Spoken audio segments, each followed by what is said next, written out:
And honestly, he has a bright future ahead of him. 10 out of 10, no notes from me. Welcome to the Pin Down, the Sports Illustrated Pro Wrestling Show. Kent Brown and Gene Chery here with you. And we're going to jump right into the one count. It was a great Monday Night Raw in Boston. John Cena gets the Intercontinental Championship, Gene. He defeats Dirty Dom. It was a great opening promo. It was a great job in ring. And ultimately, I think it's a really memorable moment in this final John Cena run. I couldn't agree more, man. This was what we've been wanting ever since he announced that he'd be retiring this year. We wanted these memorable moments. We wanted these feel-good stories because, quite frankly, the man deserves it. And it couldn't have gone off to a better start, you know.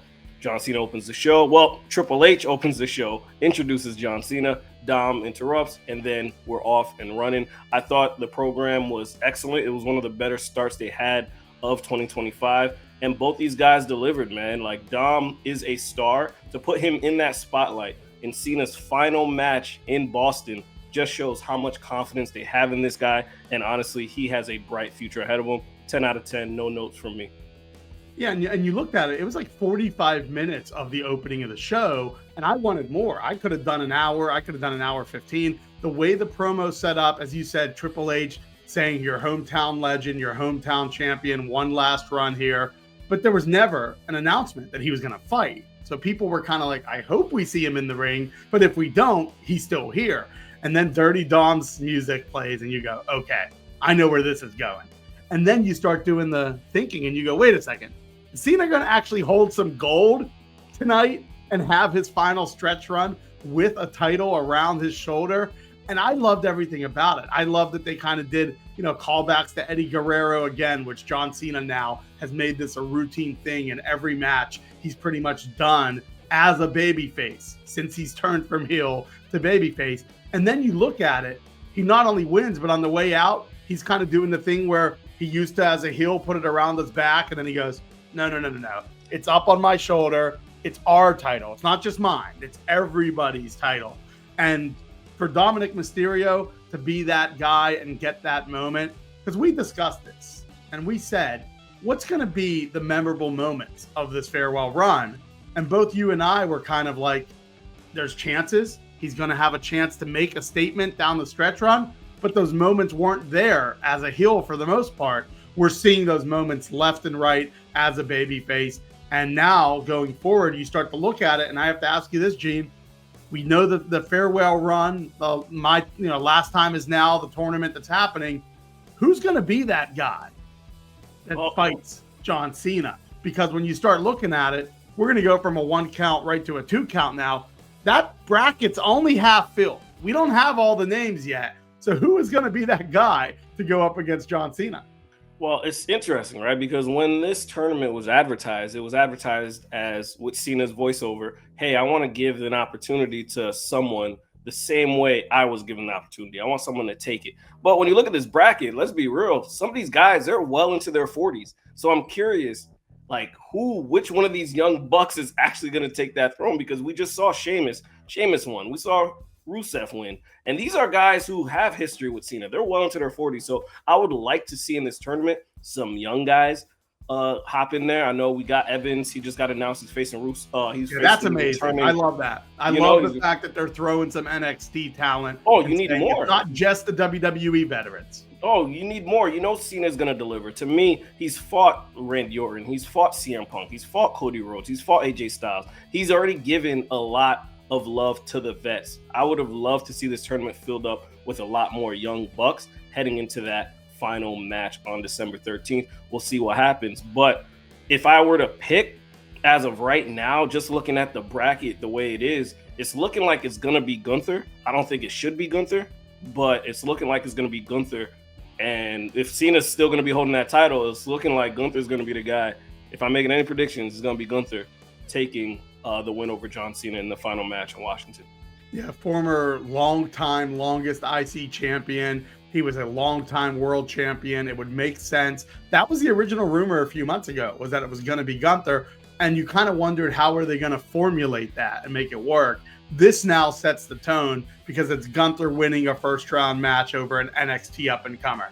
then a quarterfinal against probably another former world champ, then a semifinal match that's probably against another former world champ, and then it's John Cena. I think it is lining up to be Gunther unless we have a surprise that comes around. And look, I don't think there's anything wrong with that, but I want to see some in-ring promos. I want to see Gunther, knock down John Cena and sort of tell him there's no chance that you have to beat me. Put that doubt, because I think when John Cena's at his best, it's when he's the babyface. It's when there is that seed of doubt that the big heel is going to come for him and take that strap. And on the other hand, Gunther has been out of sight, out of mind for the last few months. So if he just shows up, fights 3 times, and then that's the final match, it's a little bit underwhelming. I think we need to see those two have a good, at least 1 week build where it's those two face to face. I don't think it's going to happen. We only have 2 more. We only got 2 more after this, man. We got him. And that's going to be it. 2 more appearances from John Cena, and that sucks. And to raise your point, you said big heel. Are we ever going to see him get his payback on Brock Lesnar for that butt whooping he took?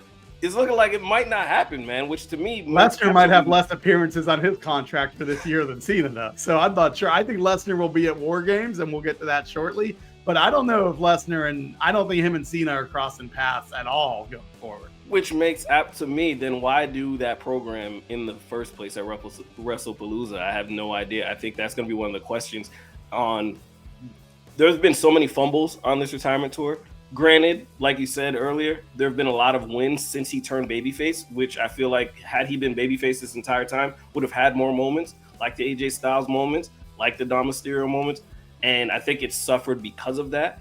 But looking forward with this tournament, there just needs to be some sort of hook, because right now it's looking, in my opinion, lazy booking with this tournament, because you easily could have given a program with Gunther, like you said, instead of having these tournaments. If you knew you were going to give Gunther the match with Cena in the first place, you could have had Gunther call out Cena. Hey, I'm coming for you. There's no way you're going to beat me, and I want to be the guy to put you out of your misery. You could have done this minus the whole tournament outlook. I think this tournament has definitely just put them in a box, and unless they deliver, people are going to be very, very upset with how this turns out.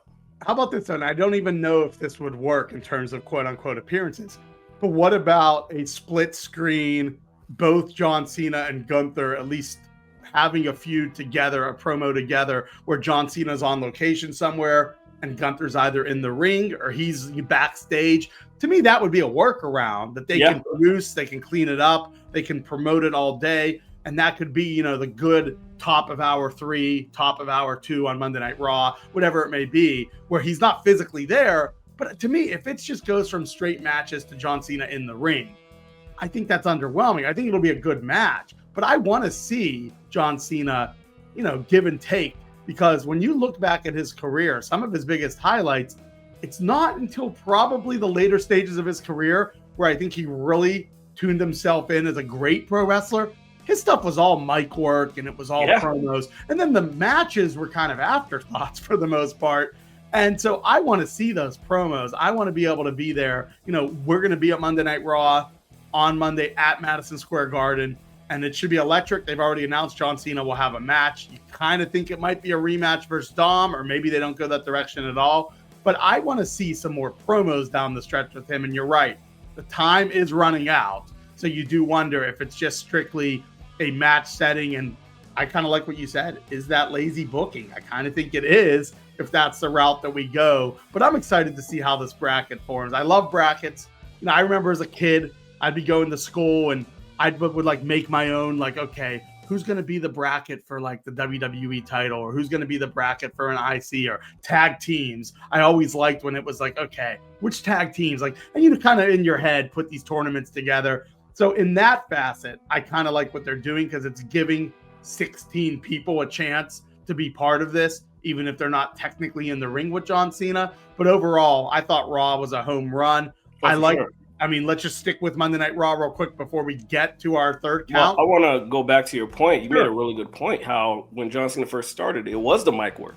It was Mr. Thugonomics. And it wasn't until, I would say, Money in the Bank against CM Punk where people started really respecting, this guy can put on a great, great match. And it's kind of interesting because they've kind of gotten away from the storylines of it, and he's been getting away with having great matches. with the AJ Styles, with the Cody Rhodes, with Dom, his in-ring work, which is crazy because he's saying he's leaving because he doesn't think he can perform in the ring anymore. To me, this has been some of his greatest wrestling back to back to back of his career. And I just want to say thank you, John Cena, as far as that point, because as fans, he's been putting on nothing but bangers. No pun intended to Sheamus. As far and as it the in-ring also, work goes.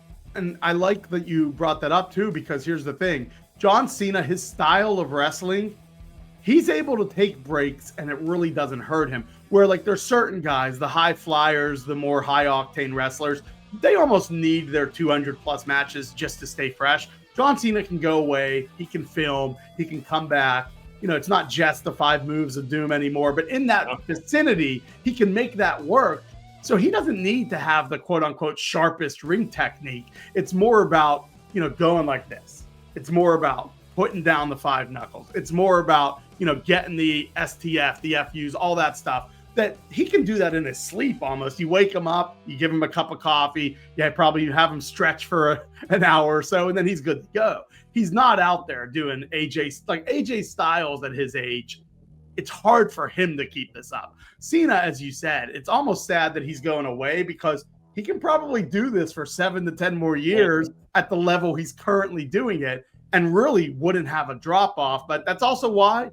And this is where, Quentin Tarantino's talked about this in terms of directing. He says, I want to do one more because I want people to remember me as only doing the good stuff. I don't want them to say, those last couple movies are pretty bad. And I think Cena's in the same direction. He's like, look, I've done this for 25 years.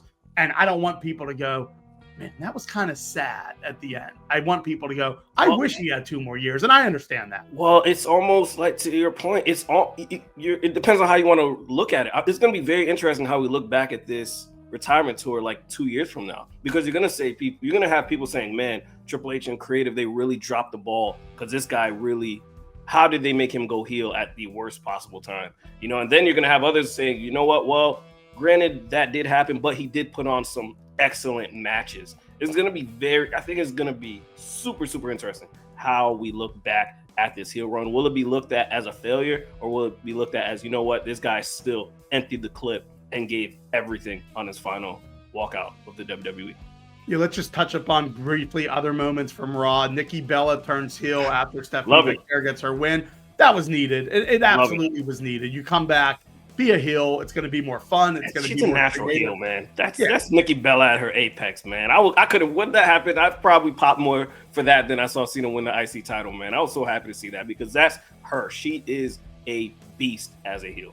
And then the Kabuki Warriors get the women's championships, the tag championships, defeating Alexa Bliss and Charlotte Flair with a little bit of help from Nia Jax and Lash as well. So you look at it, and now the women's tag team division, it's shaping up pretty well to have some signature matches down the stretch as well. So overall, a really good Raw, really strong. But let's now go to the world title picture. This is our 3rd count. CM Punk, he's the established champ. He didn't lose his title in 4 minutes like he did the first time.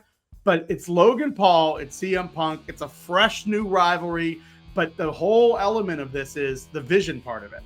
Is with Seth Rollins out, they kind of still need that figurehead to go along with Bronson and Braun. And here comes Logan Paul, who's one of the biggest heels in the company. We mentioned Dom at the top of the show, probably the best heat in the company, but it's almost more fans are cheering him. Logan Paul, it's clear hatred. It's clear heat the way you want it. And now he's aligned himself with the vision, at least for the time being, to try to get that world title. They announced War Games is coming up. We already know 3 and 3. We probably don't know the last 2, but I think we can kind of guess between a Lesnar, between a Roman Reigns. There's some guys that will be added to this that will make that special. But what are you liking so far? Or maybe what are you not liking in this Logan Paul vision group together against CM Punk? Oh, man, I feel the same way when I first saw when Seth was in charge of Vision. You don't need it. I feel like Logan Paul's already a monster heel. I don't see how that benefits him joining a guy like Heyman when he's already over by himself. He's already fought Cody Rhodes by himself. He's fought Roman Reigns by himself. He's fought Randy Orton, Kevin Owens. The list goes on. This man has delivered, and he's shown he can perform by himself, essentially. Now you've got him with another alpha, 2 other alphas. Braun Breakker and Bronson Reed, two guys who have done tremendous. To me, it's just too much of these guys. I can't wait for the day that these guys break up, because I think each of them have a bright future ahead of them. To me, this is a forced faction that really didn't hit. And the fact that you throw Logan Paul in there, to me, if you're telling me this is only going to last until War Games, let's just get the 4-on-4 out the way and everyone breaks up, I'm fine with it. But if you're telling me this is something that they're going to be sticking together leading up into the road to WrestleMania, I think you're going to see a lot of confusion, and I think it's going to become a mess. But I'm excited for War Games, especially if you're telling me you're going to have Brock Lesnar join Paul Heyman, and you got Roman Reigns joining CM Punk, and potentially Cody Rhodes and Jey Uso. To me, that's a monster War Games match. But as far as the vision goes, I think it can't. Let's end this right after War Games. Let's end this. That's how I feel about it. I agree. I think it's just until War Games. It's one of those, you kind of bring in the mercenary, so to speak. You bring in Logan Paul, and then ultimately it filters out as we get ready for Royal Rumble. So, hey, pro wrestling's exciting. We can't wait to be at Monday Night Raw in Madison Square Garden, just a few days away. That's going to be our show for today. Thank you for watching The Pin Down, the Sports Illustrated Pro Wrestling Show.